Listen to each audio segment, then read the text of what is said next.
Nota bem o que diz: porquanto há um só Deus e um só mediador. E quem é este Deus e mediador? Jesus Cristo. Está dizendo que é Jesus Cristo. Então, este versículo é um versículo que afirma a divindade de Jesus Cristo muito claramente. Ele é declarado tanto Deus como também a sua humanidade. Cristo Jesus, homem. É muito importante essa parte da nossa fé. Também é dito que ele é o único mediador.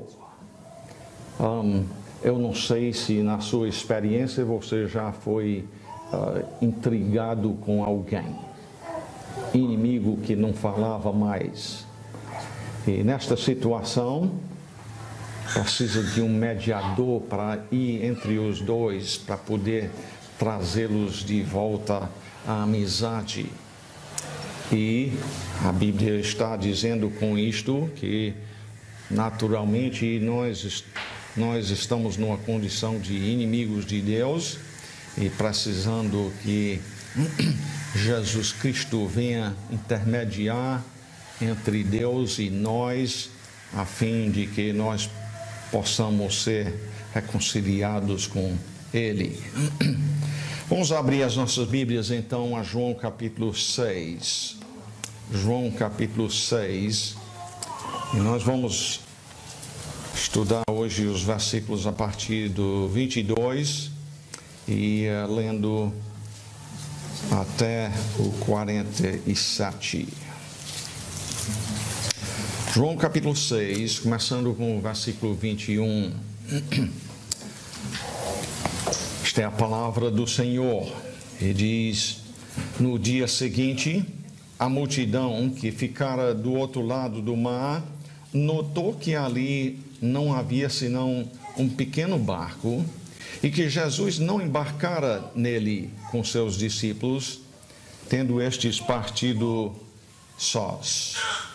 Entretanto, outros barquinhos chegaram de Tiberíades, perto do lugar onde comeram o pão, tendo o Senhor dado graças. Quando, pois, viu a multidão que Jesus não estava ali, nem os seus discípulos, tomaram os barcos e partiram para Cafarnaum à sua procura. E tendo-o encontrado no outro lado do mar, lhe perguntaram: Mestre, quando chegaste aqui? Respondeu-lhe Jesus: em verdade vos digo, vós me procurais não porque vistes sinais, mas porque comeste dos pães e vos fartastes. Trabalhai não pela comida que perece, mas pela que subsiste para a vida eterna, a qual o Filho do Homem vos dará, porque Deus, o Pai, o confirmou com o seu selo. Dirigiram-se, pois, a ele, perguntando: que faremos para realizar as obras de Deus? Respondeu-lhe Jesus: a obra de Deus é esta, que creiais naquele que por ele foi enviado. Então lhe disseram eles: que sinal fazes para que o vejamos e creiamos em ti? Quais são os teus feitos? Nossos pais comeram o maná no deserto, como está escrito: deu-lhes a comer pão do céu. Replicou-lhe Jesus: em verdade vos digo, não foi Moisés quem vos deu o pão do céu. O verdadeiro pão do céu é meu Pai que vos dá. Porque o pão de Deus é o que desce do céu e dá vida ao mundo. Vamos parar aí por enquanto. Vamos falar com o Senhor. Graças te damos, ó Pai, por esta revelação da tua pessoa. Seria impossível nós te conhecermos como aquele que perdoa os nossos pecados, como aquele que é nosso amigo, se não fosse pela revelação da tua palavra. Abra os olhos do nosso entendimento, então, para que compreendamos o que está escrito aqui neste dia. E nós rogamos isto no nome de nosso Senhor Jesus Cristo. Amém. Amém. Na semana passada, nós olhamos os versículos de 1 a 21. Nós observamos no versículo 2 que seguia isto é, a Jesus, numerosa multidão, e João nos afirma o motivo pela qual estão fazendo isto. Porque tinham visto os sinais que ele fazia na cura dos enfermos. Nós vemos eles, então, seguindo a Jesus por causa dos milagres que ele realizou. A cura. Estavam em busca de Jesus por este fato de saúde. Certamente, outra coisa que os influiu foi a questão da multidão. Tenham uma multidão de gente, um grupo grande de pessoas ali, digamos, na beira da praia, e outros vendo o que fazem. Ajunta lá também, não é? Uma multidão tende a atrair também mais gente. E nós vimos as circunstâncias. Nós vimos a questão de que Jesus partiu para este lugar justamente porque ele e os seus discípulos estavam imensamente cansados. Ele disse: vamos para um lugar deserto onde nós podemos repousar um pouco. Só que chegando lá, já tinha uma multidão de gente e a reação de Jesus não foi rejeitá-los, e sim foi ter compaixão deles, e ele passou a ensinar-lhes muitas coisas.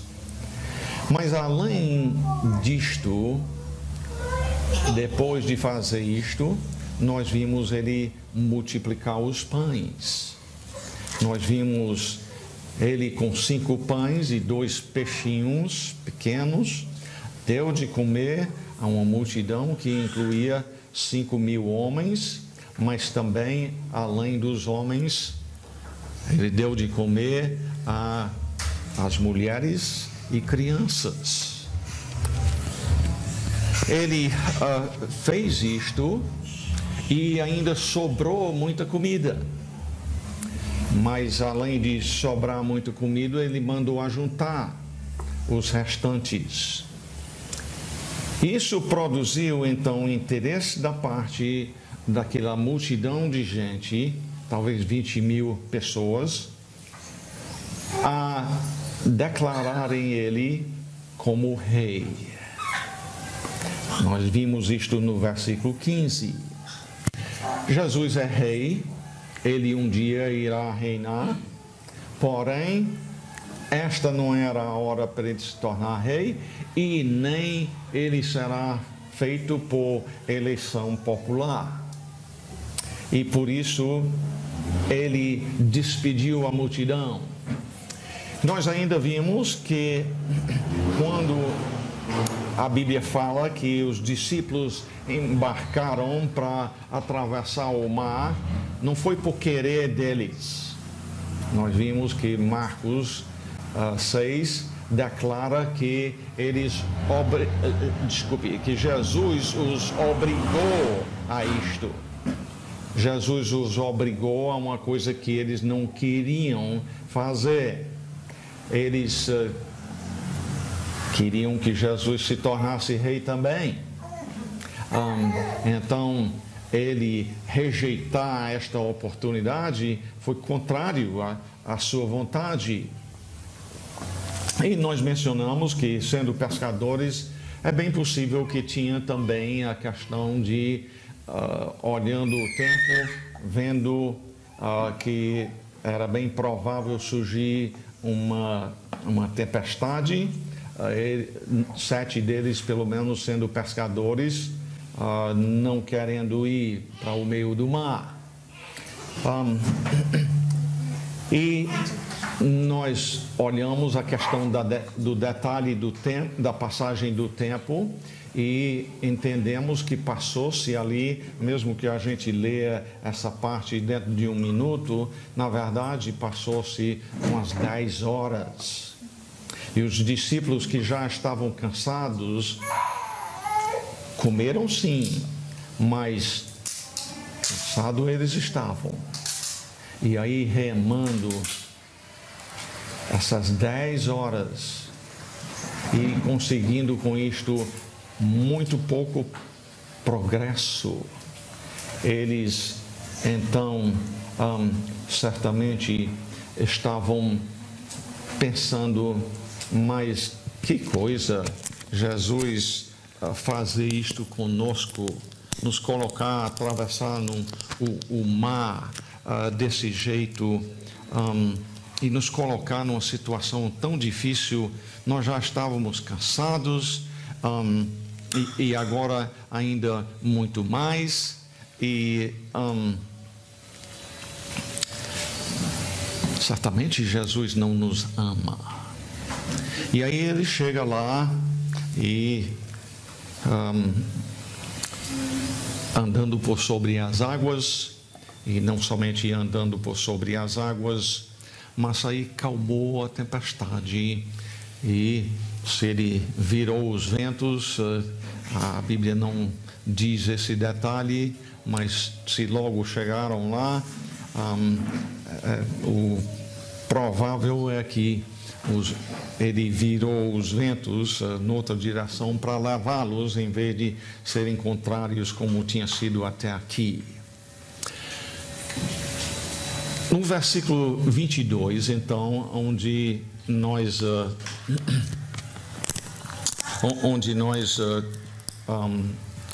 começamos a nossa leitura de hoje, aqui diz no dia seguinte. Então, João está querendo que nós compreendamos que aqui é uma continuação da mesma história. No dia seguinte, a multidão que ficara do outro lado do mar notou que ali não havia senão um pequeno barco e que Jesus não embarcara nele com seus discípulos, tendo estes partido sós. Eles viram este detalhe. E, entretanto, outros barquinhos chegaram de Tiberíades, perto do lugar onde comeram o pão, tendo o Senhor dado graças. Quando, pois, viu a multidão que Jesus não estava ali, nem os seus discípulos, tomaram os barcos e partiram para Cafarnaum à sua procura. Estão procurando a Jesus. Coisa boa, não é? Mas espera. Tem a questão do motivo pela qual estão procurando a Jesus. Quando chegam lá em Cafarnaum, eles vão a Cafarnaum, aliás, justamente porque é lá que Jesus morava. Este era o lugar mais provável de encontrá-lo, porque ele havia deixado Nazaré para se mudar para Cafarnaum quando ele foi rejeitado em Nazaré. No versículo 25, então, diz: E tendo-o encontrado no outro lado do mar, lhe perguntaram: Mestre, quando chegaste aqui? E a ideia não é somente quando, mas por implicação também como, né? Nós vimos os discípulos partirem sem você, e então, como é que você chegou aqui? o próximo versículo diz: respondeu-lhe Jesus. E o que é que diz aí? Bem, eu fui caminhando por cima da água e cheguei lá. Houve uma coisa que aconteceu com Pedro, mas eu socorri, entrei no barco e virei os ventos e a gente chegou ligeiro aqui em Cafarnaum, foi? Não, ele não responde esta pergunta deles. Ele responde o seguinte: em verdade vos digo, vós me procurais, não porque vistes sinais, mas porque comeste dos pães e vos fartastes. Em 1 Coríntios capítulo 2, versículo 11, o apóstolo Paulo faz uma pergunta. Ele diz: porque qual dos homens sabe as coisas do homem, senão o seu próprio espírito que nele está? Nós não sabemos o que se passa dentro de outro ser humano, não é verdade? Nós vemos suas ações e, em cima das suas ações, até muitas vezes nós concluímos o motivo pela qual fizeram o que fizeram. Nós precisamos ter muito cuidado com isto. Estes estão procurando Jesus e ele, sendo Deus, se dirige a eles dizendo: eu sei porque vocês estão me procurando. E o que é o motivo?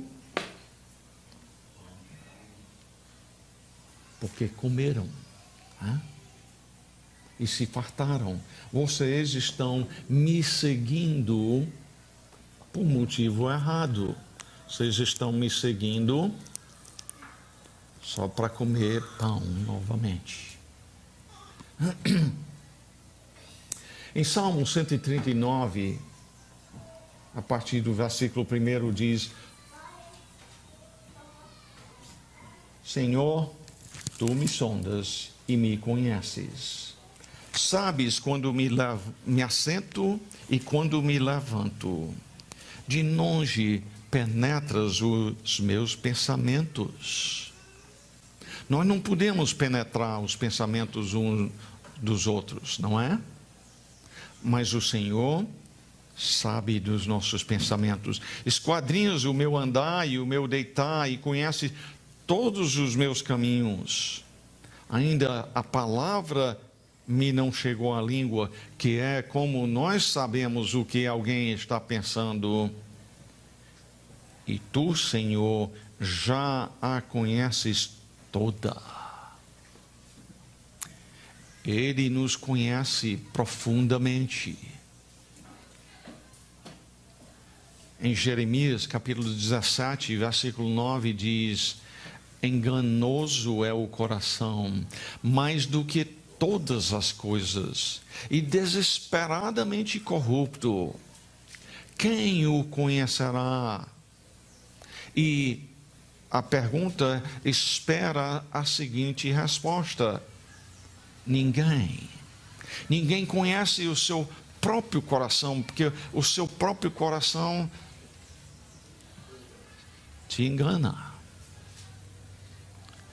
Aí Deus continua dizendo: eu, o Senhor, esquadrinho o coração, eu provo os pensamentos.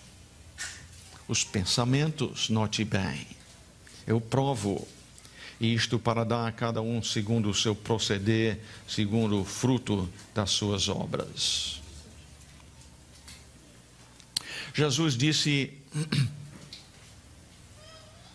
vós me procurais, não porque vistes sinais, mas porque comeste dos pães e vos fartastes. Aliás, nós já vimos, talvez um ano atrás, Nicodemos, e a chegada dele a Jesus.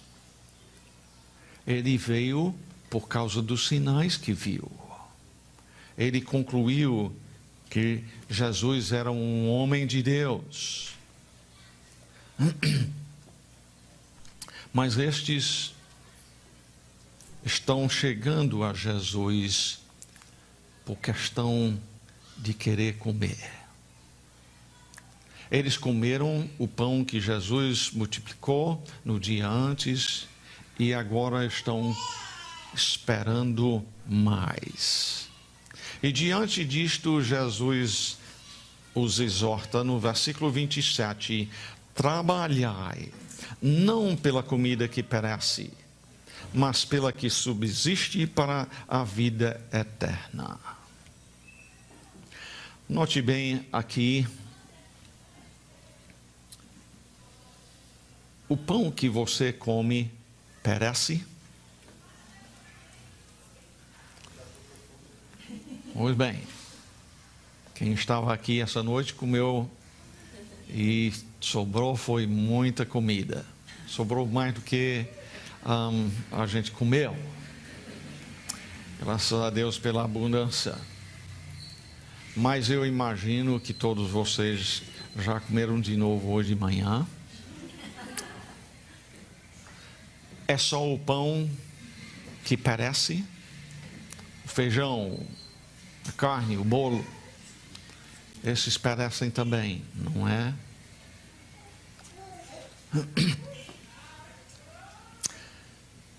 E a saúde? A sua saúde também perece. Você ora a Deus, Ele restaura a sua saúde e fica assim, sadio para sempre? Não. É errado orar sobre essas coisas passageiras? A resposta é não. Jesus mesmo ensinou os seus apóstolos a orar: o pão nosso de cada dia nos dai hoje. Em Tiago, capítulo 5, ele nos ensina a orar sobre a saúde. De fato, deveríamos estar pensando bem nisto e não correr tão rapidamente para a farmácia ou para o hospital. Não estou com isto dizendo que erramos em ir buscar recursos, mas estou falando de prioridade. Prioritariamente, nós deveríamos orar quando alguém adoece, primeiramente. Você que é marido e pai, você é sacerdote do seu lar na hora da doença para primeiramente orar. Nós devemos fazer isto. Agora, quando Jesus diz aqui, trabalhai não pela comida que perece, nós precisamos compreender que Ele não está dizendo, agora vocês não devem trabalhar mais. O meio normal de Deus providenciar para as nossas necessidades é o quê? Trabalhar. Deus trabalha, Ele planejou que nós trabalhássemos também. De fato, segundo Tessalonicenses, capítulo 3 e versículo 10, diz: porque ainda convosco vos ordenamos isto, se alguém não quer trabalhar também, não coma. Não devemos viver à custa do trabalho de outra pessoa. É uma falta de amor a gente fazer isto.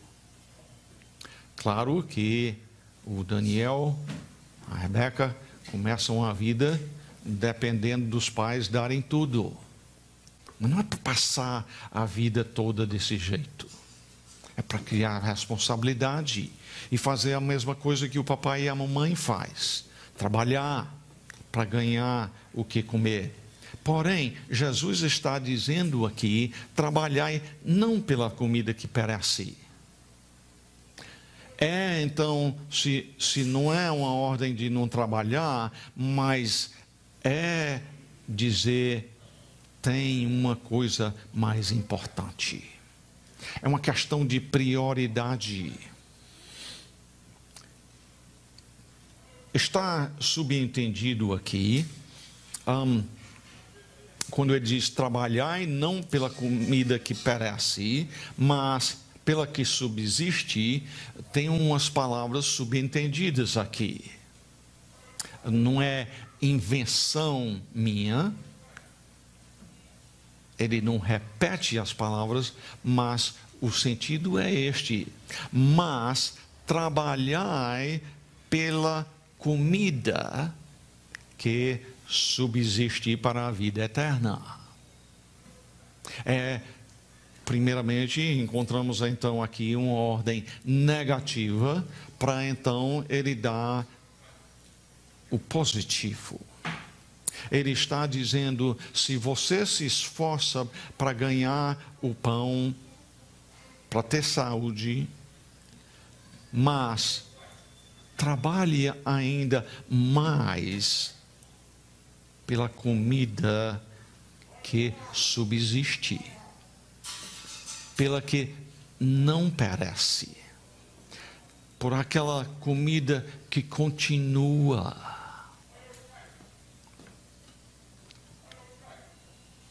Em Isaías capítulo 55 e 6, Deus diz: buscai o Senhor enquanto se pode achar, invocai-o enquanto está perto. Buscai o Senhor enquanto se pode achar. Como é que você, então, na prática, nós trabalhamos em busca do pão que subsiste para a vida eterna? Por nós trabalhamos para isto estudando e meditando neste livro. E assim como nós fazemos, ou sentamos à mesa para comer frequentemente, nós precisamos também frequentemente estar neste livro. Lá no céu, a recompensa vai ser de acordo com o tamanho da mansão que a gente adquiriu aqui na terra? Não vai ser pela abundância daquilo que a gente comeu? Não. Vai ser pelo carro que a gente dirigia? Todas essas coisas vão ficar aqui. São coisas que perecem. Não estamos dizendo com isto que é errado ter essas coisas, mas a questão é a prioridade. Nós ocupamos tempo. O que é que vamos passar para os nossos filhos? Poder deixar uma boa casa, uma grande conta de dinheiro no banco, é isso que vai ser de maior valor para os nossos filhos? Não. A questão é se nós trabalhamos para que ele tenha a palavra, aquilo que permanece eternamente. Trabalhai pela comida que subsiste para a vida eterna.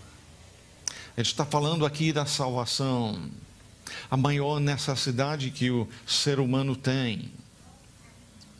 Mas depois de dizer trabalhar, aí é interessante, não é? Que ele continua dizendo: a qual o Filho do Homem vos dará. Em outras palavras, a gente trabalha para merecer esta salvação? Não é isto. A gente deve se esforçar por ouvir a palavra, lendo-a, meditando sobre ela, chegando aqui para sermos instruídos por ela, instruindo uns aos outros, orando, congregando, semeando a palavra no evangelismo. Pessoas nos fazem perguntas enquanto estamos evangelizando. E às vezes a gente não sabe responder a pergunta. Você já teve essa experiência? Eu já tive muitas vezes. E o que é que Deus intenciona que isto faça em nós? Nos provocar a estudar a Bíblia para saber a resposta da pergunta que nos foi feita, não é?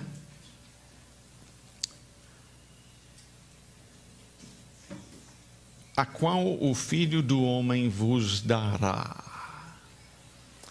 A salvação, Jesus afirma que é gratuito. E só tem um que pode dar. O Filho do Homem, Jesus mesmo. Ele diz, porque Deus, o Pai, o confirmou com o seu selo. O Pai, então, havia afirmado que Jesus é o Cristo, o Filho dele. No versículo 28, então, ele continua dizendo, dirigiram-se, pois, a ele, perguntando, que faremos para realizar as obras de Deus?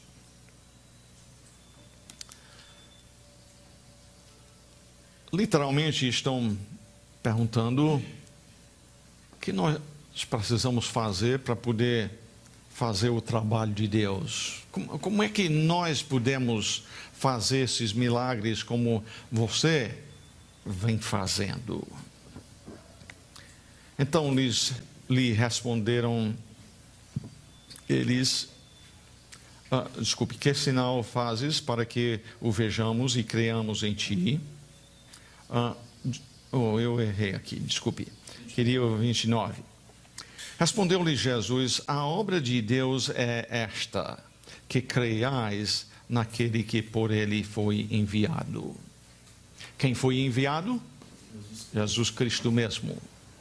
E o que Deus quer do homem prioritariamente é que ele creia em Jesus. O versículo 30 e 31 são dois versículos interessantes.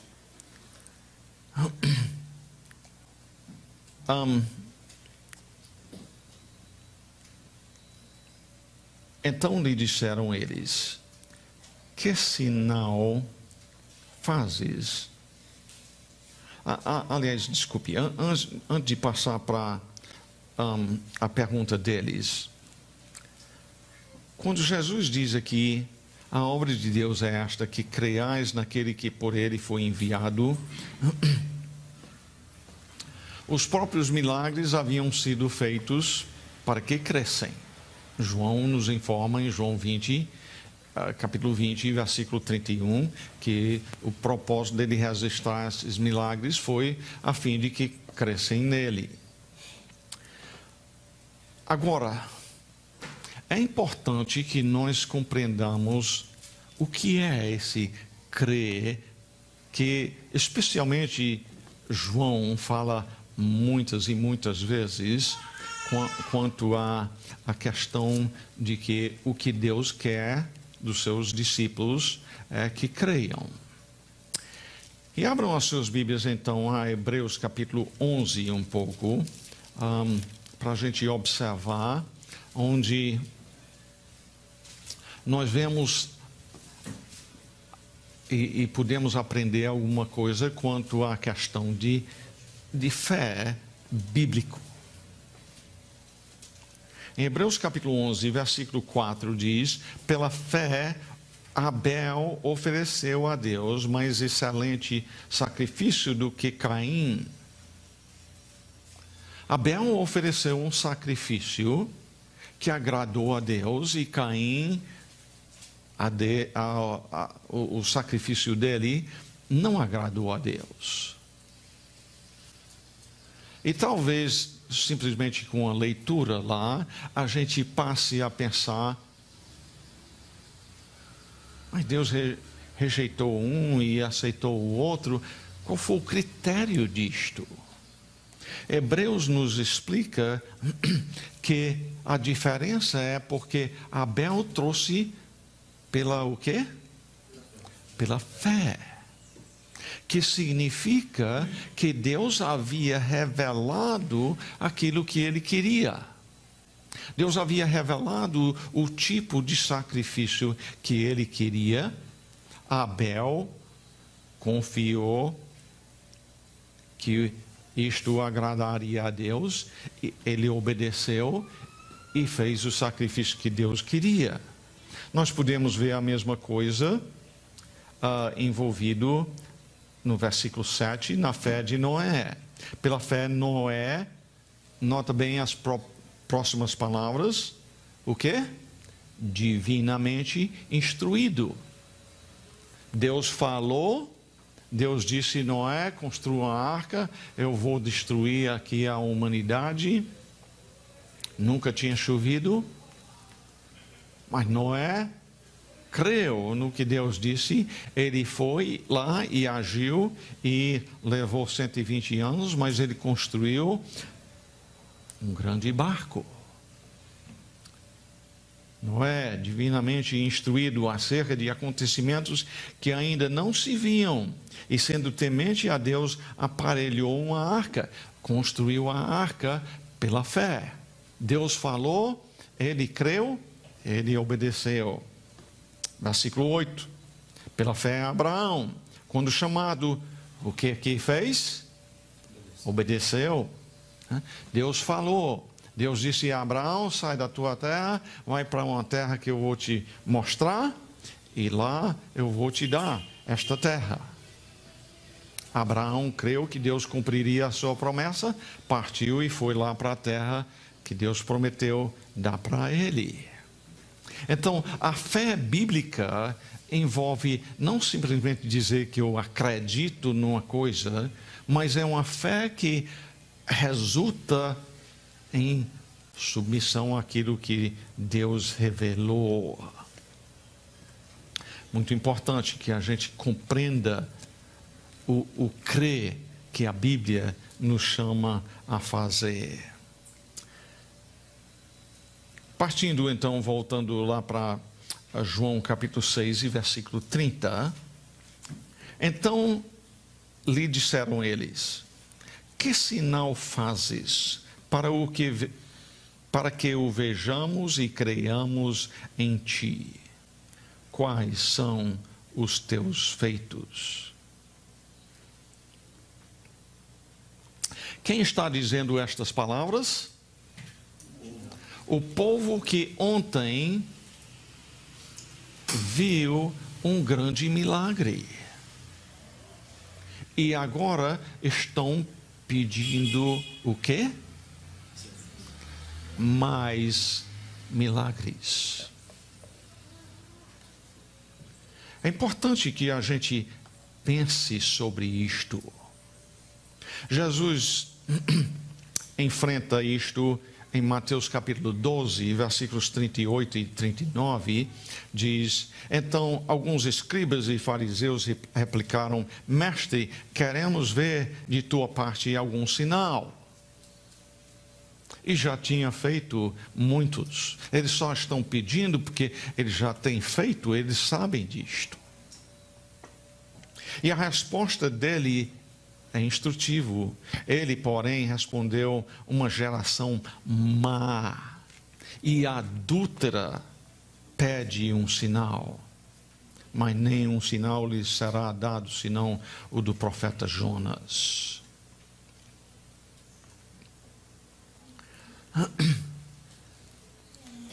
Sinais, milagres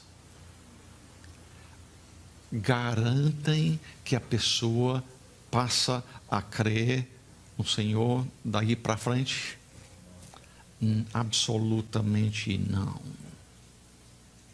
Veja a continuação no versículo 31. Nossos pais comeram o maná no deserto, como está escrito: deu-lhes a comer pão do céu. O que estão dizendo é: Jesus, ontem você nos deu uma refeição.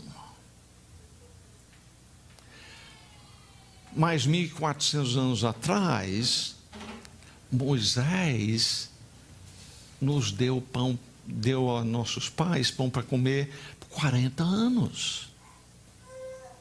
Você não fez nem perto daquilo que Moisés fez por nós.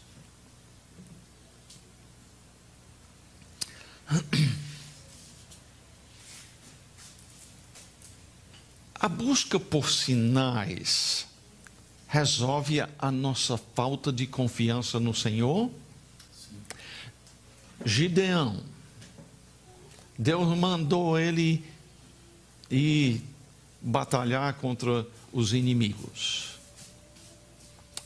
E um dia ele pediu que Deus molhasse o chão e tivesse um algodão lá seco. Deus fez? Fez. E daí para frente ele creu? Não.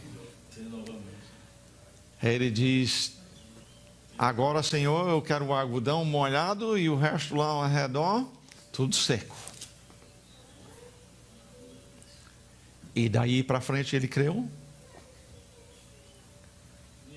Dentro de pouquinho tempo, o Senhor disse: se você ainda está duvidando, desça ali para perto do acampamento, que você vai ouvir alguma coisa lá para ele encorajar.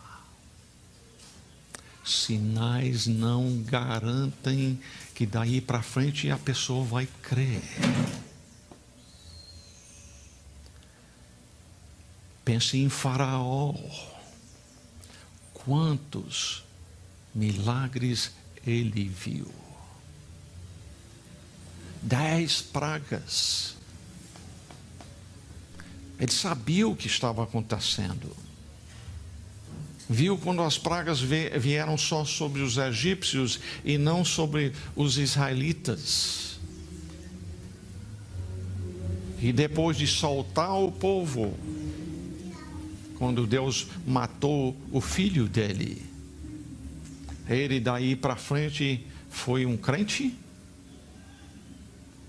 Dentro de tão pouco tempo, se arrependeu de ter solto o povo, foi atrás, e Deus abriu o mar para Israel passar, e ele acreditou que podia entrar também. E entrou. Só que lá morreu. Milagres não garantem a crença de ninguém, não. E além disto, abram as suas Bíblias, importa que a gente veja em 2 Tessalonicenses, capítulo 2, no versículo 9 diz: ora, o aparecimento do iníquo é segundo a eficácia de Satanás, com o quê? Com todo poder e sinais e prodígios da mentira. E com todo engano de injustiça aos que perecem, porque não acolheram o amor da verdade para serem salvos. Nós vivemos em tempos quando muitos estão atrás de milagres também. E se você for estudar o assunto de milagres, sinais, às vezes prodígios, estes nomes a Bíblia usa para referir-se a estas coisas que Deus fez. Se você olhar o que as Escrituras dizem quanto a isto, você vai encontrar que do tempo de Jesus para o futuro, a concentração disto é em cima de inimigos de Deus fazendo estas coisas. Em Apocalipse, capítulo 13, dos versículos 11 a 15, veja o que diz. Isso aqui ainda é futuro. Vi ainda outra besta emergir da terra. Possuía 2 chifres, parecendo cordeiro, mas falava como dragão. Exerce toda a autoridade da primeira besta na sua presença. Faz com que a terra e os seus habitantes adorem a primeira besta, cuja ferida mortal foi curada. Essa cura foi feita por quem? Foi Deus? Não foi. Isso aqui é o inimigo de Deus. Também opera grandes o quê? Sinais, de maneira que até fogo do céu faz descer a terra diante dos homens, impressionando-os com algo que o homem comum não pode fazer. Seduz os que habitam sobre a terra por causa dos sinais, dos milagres que lhe foi dado executar diante da besta, dizendo aos que habitam sobre a terra que façam uma imagem à besta, aquela que, ferida a espada, sobreviveu. E foi-lhe dado comunicar o quê? Fôlego à imagem da besta, para que não só a imagem falasse, como ainda fizesse morrer, tendo o poder, uma imagem, quantos não adorassem a imagem da besta. Nós não deveríamos ficar impressionados com estas coisas. Não é verdade que Jesus também nos advertiu sobre o poder de Satanás e os seus demônios? Em Mateus 24, versículo 23, Jesus diz: então, se alguém vos disser, eis aqui o Cristo, ou ele-o ali, justamente porque estão lá fazendo milagres, então deve ser Jesus. Ele prometeu voltar, e se estão ocorrendo milagres, deve ser ele. O que Jesus diz? Não acrediteis. Por que não acreditar? Surgirão falsos cristos e falsos profetas, fazendo o quê? Operando grandes sinais e prodígios para enganar, se possível, os próprios eleitos, os salvos.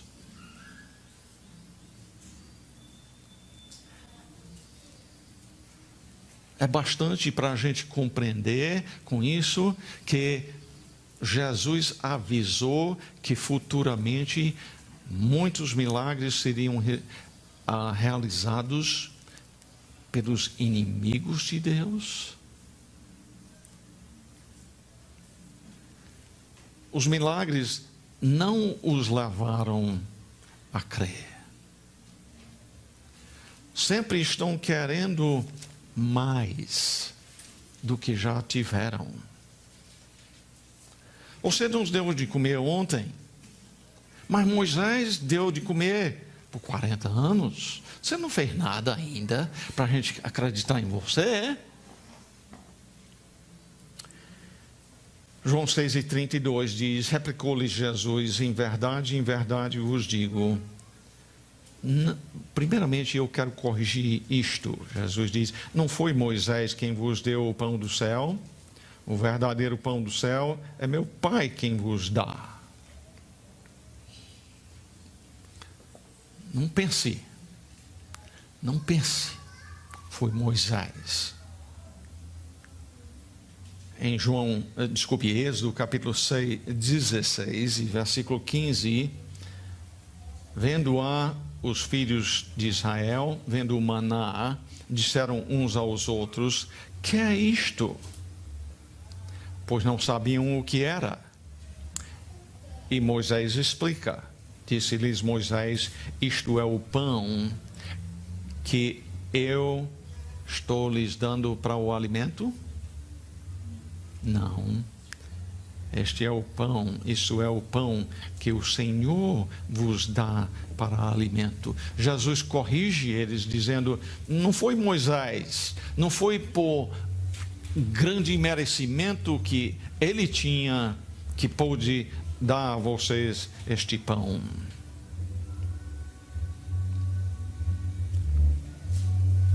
Mas uma coisa importante a lembrar aqui também é isto: o maná que o Senhor deu para eles era perecível? Se comeram por 40 anos, é porque era perecível. Durava um pouquinho de tempo, aí vinha mais. É curioso aí, mas é bom meditar também o fato que, sim, Deus deu a comida sem eles trabalharem, mas não foi totalmente sem trabalho, não. Ele fez cair e entrar pela janela e colocou ali na panela na cozinha? Não. Eles tiveram que sair e apanhar no chão. O trabalho é para o nosso bem.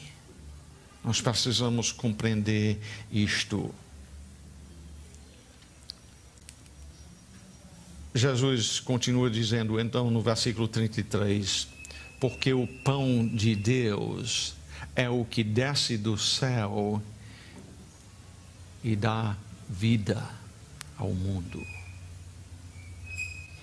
O pão do qual eu estou lhes falando não é um pão que perece, é um pão que desceu do céu. De que é que ele está falando? Que pão é esse?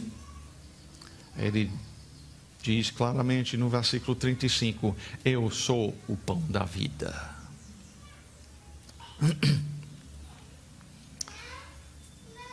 Agora, quando ele diz o pão de Deus é o que desce do céu e dá a vida ao mundo,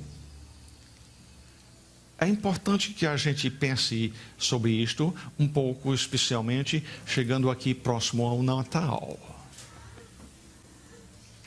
Ele está declarando com isto que o começo da vida de Jesus não foi aqui na terra. Ele desceu do céu porque já existia lá. No princípio do livro, João disse, no princípio era o Verbo, e o Verbo estava com Deus, e o Verbo era Deus. Ele estava no princípio com Deus. E o Verbo se fez carne, e veio e habitou aqui entre nós. E nós vimos a sua glória, a glória como do unigênito do Pai. Ele desceu do céu. Ele está dizendo, a existência humana não foi o início da existência da pessoa de Jesus. Ele já existia. É importante que a gente compreenda isso, faz parte importante da história do Natal. 34, então, lhe disseram, Senhor, dá-nos sempre este pão.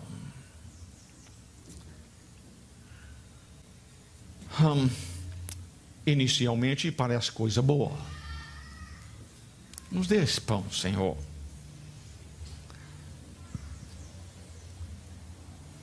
Agora, que pão é que eles estão pensando? É Jesus? Ainda não. Eles estão pensando e não entendem que haja qualquer outro pão, senão o físico.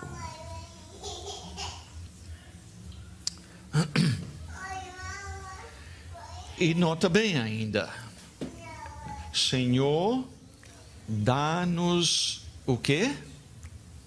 Sempre este pão. Cada dia nos dê esse pão, sem a gente ter que trabalhar.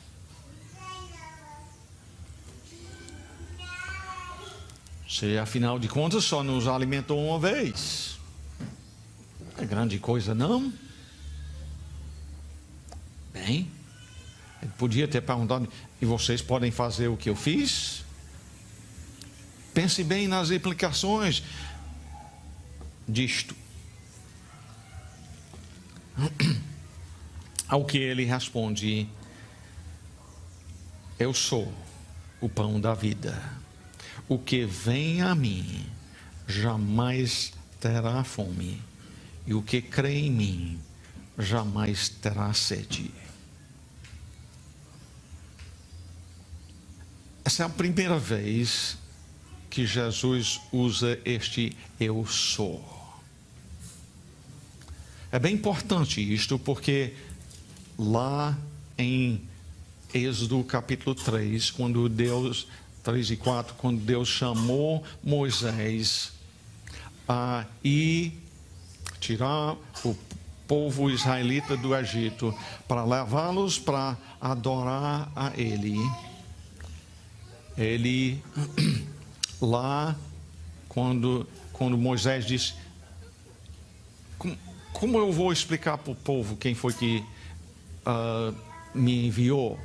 Deus disse: diga que eu sou te enviou. E Jesus então aqui afirma a sua divindade desta forma, dizendo: eu sou. E aí ele faz uma comparação: eu sou o pão da vida. O pão da qual eu estou falando, vocês estão pedindo um pão perecível. Serve para hoje, a gente necessita dela, mas assim como os que comeram o maná tinham que continuar comendo e depois morreram lá no deserto, assim vocês comeram do pão que eu te dei ontem, mas já estão querendo mais. Ele diz: eu sou o pão da vida. O que vem a mim, o quê? Jamais terá fome. O que crê em mim, que quer dizer que via Jesus e crê nele, Jesus está dizendo que é a mesma coisa.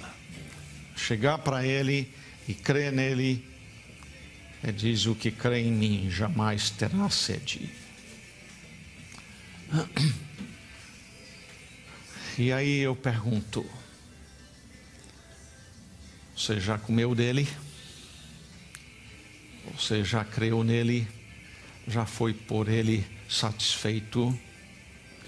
Você já chegou ao ponto de compreender que nada mais destas coisas passageiras do mundo realmente podem te satisfazer? E se não,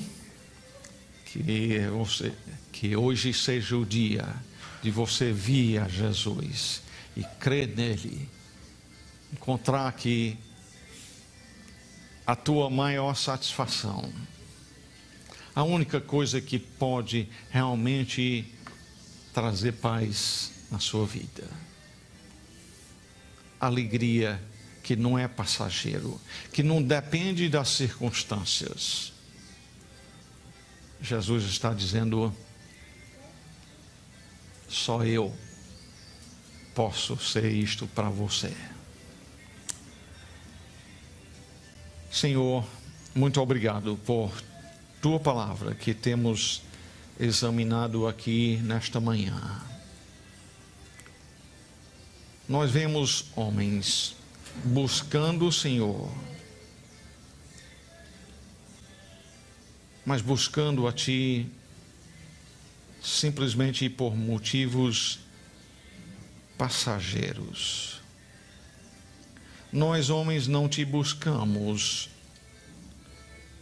sem a intervenção do Senhor, não Te buscamos para aquilo que é eterno.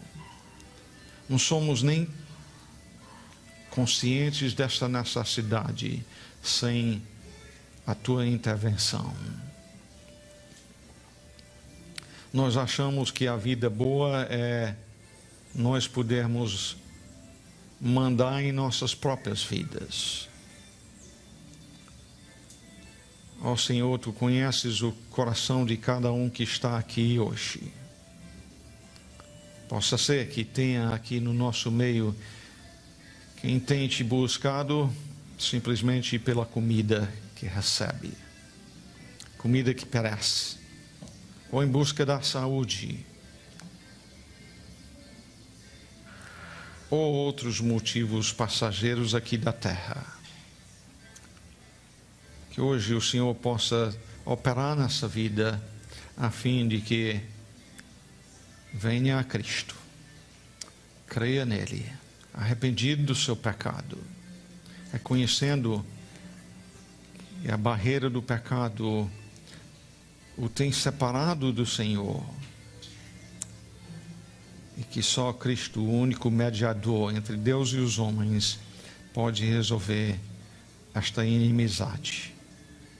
Faça isso, Senhor, para a glória do Teu santo nome.